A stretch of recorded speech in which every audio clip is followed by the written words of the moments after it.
ঠাকুর, মা ও স্বামীজির চরণে প্রণাম নিবেদন করে শুরু করছি স্বামী গম্ভীরানন্দ মহারাজ কর্তৃক সম্পাদিত উদ্বোধন কার্যালয় থেকে প্রকাশিত শ্রী রামকৃষ্ণ ভক্ত মালিকা।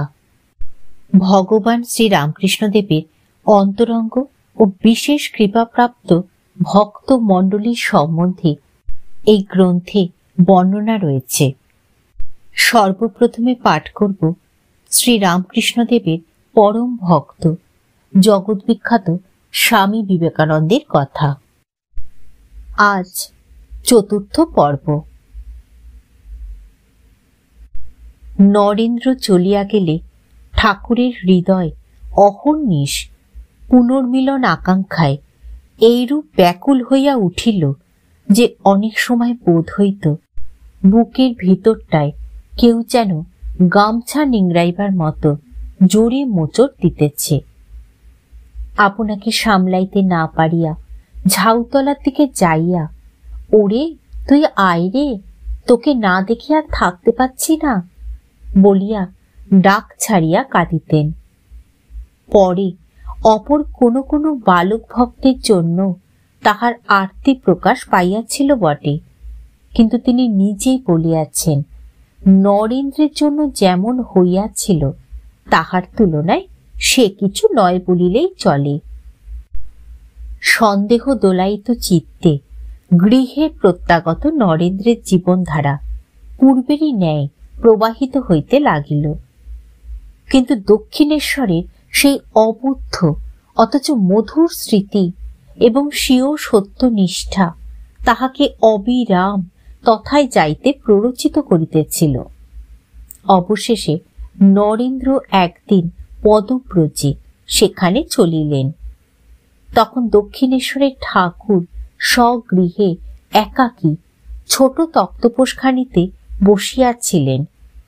তিনি নরেন্দ্রকে দেখিয়া সাল্লাদে নিকটে ডাকিয়া নিজ পার্শ্বে বসাইলেন এবং আবিষ্টের ন্যায় অস্পষ্টভাবে কি যেন বলিতে বলিতে ক্রমে নরেন্দ্রের দিকে সরিয়া আসিতে লাগিলেন। নরেন্দ্র ভাবিলেন আজ আবার পাগলের না জানি কি অভিনয় হইবে।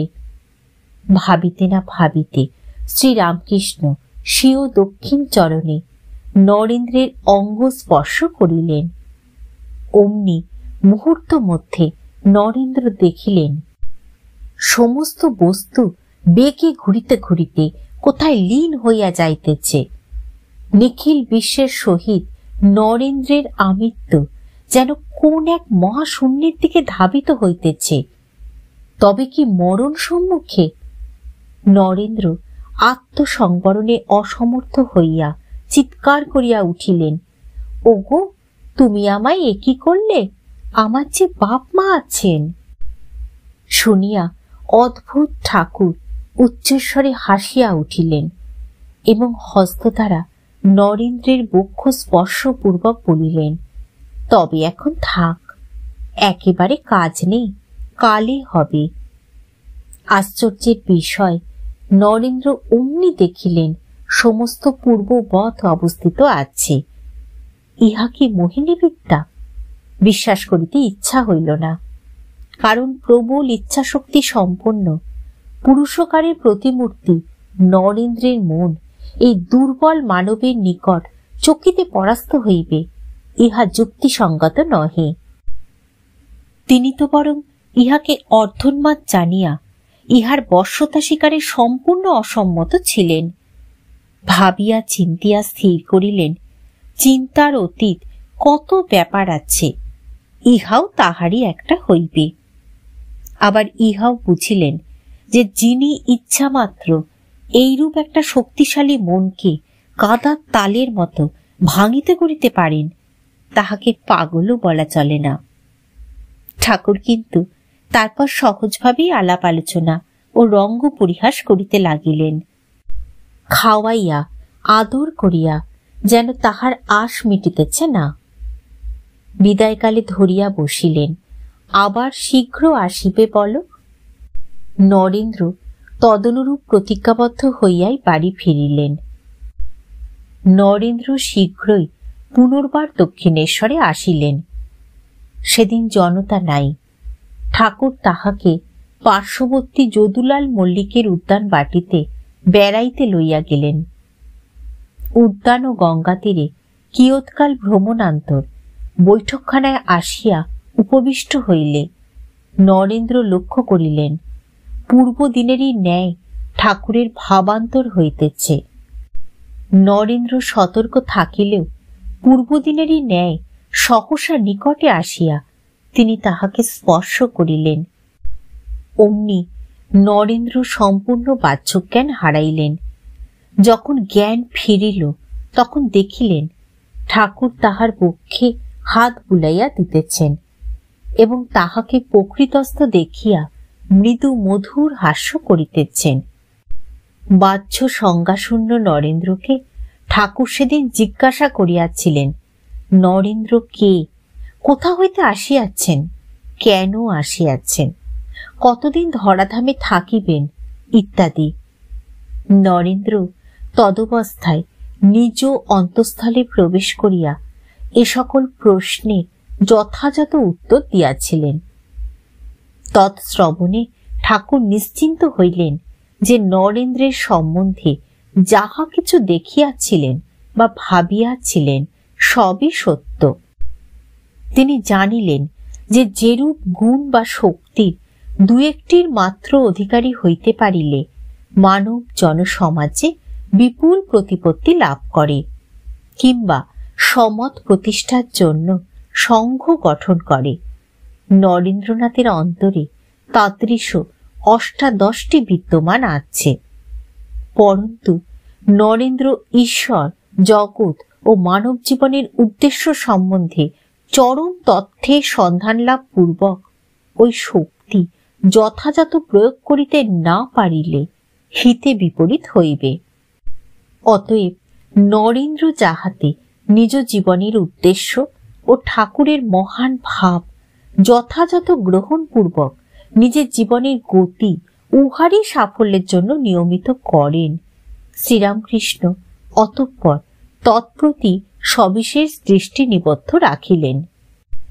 নরেন্দ্র দেখিলেন দৈব বলে বলিয়ান এই আধ্যাত্মিক শক্তিসম্পন্ন মহাপুরুষ অবলীলাক্রমে তাহার ন্যায় ব্যক্তির মনকে উচ্চ পথে পরিচালিত করিতে পারেন। ইহার বিরুদ্ধাচরণ করা নিষ্ফল এবং ইহার কৃপা অতি ভাগ্যের কথা। তাহার পাশ্চাত্য শিক্ষা দৃপ্ত ও ব্রাহ্ম সমাজের স্বাধীন চিন্তায় অভ্যস্ত মন আজ বাধ্য হইয়াই মানিয়া লইল যে বিরল হইলেও এইরূপ মহামানব বস্তুতই আছেন, যিনি সত্যের প্রত্যক্ষ সন্ধান দিতে পারেন। সুতরাং ইহার চরণে আত্মসমর্পণ করাই বিদেহ। কিন্তু তিনি এই বিষয়েও দৃঢ় সংকল্প হইলেন যে বশ্যতা স্বীকার করিলেও নির্বিচারে কিছুই গ্রহণ করিবেন না। পরীক্ষার ফলে যাহা সত্য মনে করিবেন তাহাই মাত্র লইবেন, অপর সমস্ত হয় বর্জন করিবেন কিংবা তৎপ্রতি উপেক্ষা প্রদর্শন করিবেন। দীর্ঘ 5 বৎসরকাল নরেন্দ্র শ্রীরামকৃষ্ণের সান্নিধ্য লাভের সৌভাগ্য পাইয়াছিলেন। যুগাবতারের অদ্ভুত প্রেমে আকৃষ্ট হইয়া তিনি প্রায় প্রতি সপ্তাহে 1 বা 2 দিবস দক্ষিণেশ্বরে যাইতেন বা তথায় অবস্থান করিতেন। ঠাকুরও নরেন্দ্রকে দেখিলে আনন্দ বিহ্বল কিংবা দীর্ঘকাল না দেখিতে পাইলে বিরহ ব্যাকুল হইতেন। অনেক সময় সেই বিরহ সহ্য করিতে না পারিয়া তাহাকে দেখিবার জন্য কলকাতায় যাইতেন।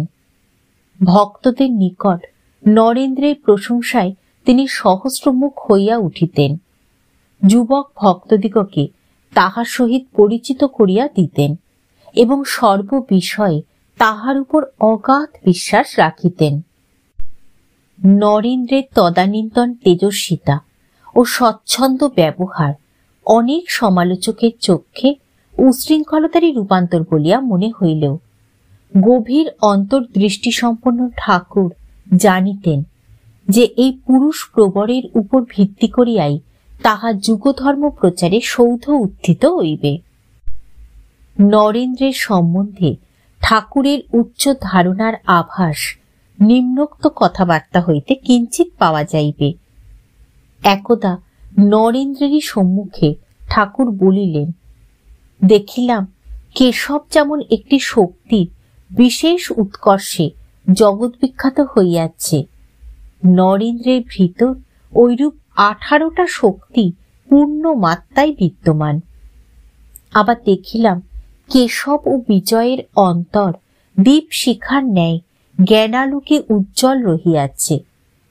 পরে নরেন্দ্রের দিকে চাহিয়া দেখি তাহার ভিতর জ্ঞান সূর্য উদিত হইয়া মায়া মোহের লেশ পর্যন্ত তথা হইতে দূর করিয়াছে।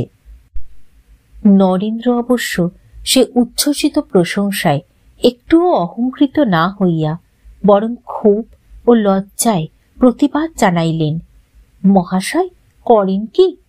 লোকে আপনার এরূপ কথা শুনিয়া আপনাকে উন্মাদ বলিয়া নিশ্চয় করিবে। কোথায় জগৎ বিখ্যাত কেশব ও মহামনা বিজয়, আর কোথায় আমার ন্যায় একটি নগণ্য স্কুলের ছোড়া? ঠাকুর উহাতে নরেন্দ্রের প্রতি সন্তুষ্ট হইয়া মৃদু হাস্যে উত্তর দিলেন, কি করব রে, তুই কি ভাবিস আমি ঐরূপ বলিয়াছি? মা অর্থাৎ শ্রী শ্রী জগদম্বা আমাকে ঐরূপ দেখাইলেন, তাই বলিয়াছি। মা তো আমাকে সত্য ভিন্ন মিথ্যা কখনো দেখান নাই, তাই বলিয়াছি। নরেন্দ্র ঠাকুরের প্রেমে সত্যই আবদ্ধ হইয়াছিলেন। তাই যখন ব্রাহ্ম সমাজাদিতে ঘুরিয়া এমন কাহাকেও পাইলেন না যিনি বলিতে পারেন তাহার ঈশ্বর সাক্ষাৎকার হইয়াছে, তখন যদিও ইচ্ছা হইতেছিল যে শ্রী রামকৃষ্ণকেও অনুরূপ প্রশ্ন করিবেন, তথাপি আবার ভয় হইতেছিল ইনিও যদি ঐরূপ সোজা উত্তর না দিয়া প্রশ্ন এড়াইয়া যান, তাহা হইলে তো আর দাঁড়াইবা স্থান থাকিবে না। যাহা হইউক, মনের অস্বস্তি দীর্ঘকাল মনেই চাপিয়া রাখিতে না পারিয়া তিনি একদিন সাহস ভরে ঠাকুরকে প্রশ্ন করিয়া বসিলেন, মহাশয় আপনি কি ঈশ্বর দর্শন করিয়াছেন? তৎক্ষণাৎ দ্বিধাহীন সুস্পষ্ট উত্তর আসিল, হ্যাঁ গো, এই যেমন তোমায় দেখছি। ইহা বলিয়াই ঠাকুর ক্ষান্ত হইলেন না। তিনি নরেন্দ্রকে জানাইলেন যে তাহাকেও দেখাইয়া দিতে পারেন। নরেন্দ্র অন্ধকারে পথ পাইলেন, যদিও তাহার যুক্তিপ্রবণ মন তখনও সর্ববিষয়ে ঠাকুরের সম্বন্ধে নিঃসন্দেহ হইল না। তাই ঠাকুর যখন স্বীয় অনুভূতি বা নরেন্দ্রের ভবিষ্যৎ সম্বন্ধে গোপনীয় তথ্য উদ্ঘাটান্তে বিশ্বাস উৎপাদনের জন্য বলিতেন, মা দেখাইয়াছেন ও বলাইয়াছেন, স্পষ্টবাদী নির্ভীক নরেন্দ্র তখন বিচারের পথ অবলম্বন পূর্বক বলিতেন, মা দেখাইয়া থাকেন অথবা আপনার মাথার খেয়ালে ওই সকল উপস্থিত হয়, তাহা কে বলিতে পারে? এই কথা বলিয়া পাশ্চাত্য মনস্তত্ত্বের মতাবলম্বনে বুঝাইতে চেষ্টা করিতেন যে চক্ষুরাদি ইন্দ্রিয় সকল আমাদিগকে অনেক ক্ষেত্রে প্রতারিত করে এবং ঐরূপ দর্শনাদি মনের বাসনা অনুসারেই হইয়া থাকে। কখনো কখনো নরেন্দ্রের এইরকম কথা ঠাকুরকে ভাবাইয়া তুলিত। তাই তো কায়মন বাক্যে সত্যপরায়ণ নরেন্দ্র তো মিথ্যা বলিবার লোক নহে। এইরূপ ভাবনায় পড়িয়া মীমাংসার জন্য অবশেষে শ্রী শ্রী জগদম্বা শরণাপন্ন হইলে মা বলিয়া দিলেন, ওর কথা শুনিস কেন? ও ছেলে মানুষ, কিছুদিন পরে ও সব কথা সত্য বলে মানবে। মাতৃবাক্যে একান্ত নির্ভরশীল ঠাকুর ওই আশ্বাস বাণীতেই নিশ্চিন্ত হইলেন। ঠাকুর, মা ও স্বামীজির চরণে প্রণাম নিবেদন করে শেষ করছি আজকের পাঠ। স্বামী গম্ভীরানন্দ মহারাজ কর্তৃক সম্পাদিত উদ্বোধন কার্যালয় থেকে প্রকাশিত শ্রী রামকৃষ্ণ ভক্ত মালিকার শ্রী শ্রী ঠাকুরের পরম প্রিয় শিষ্য স্বামী বিবেকানন্দের চতুর্থ পর্ব।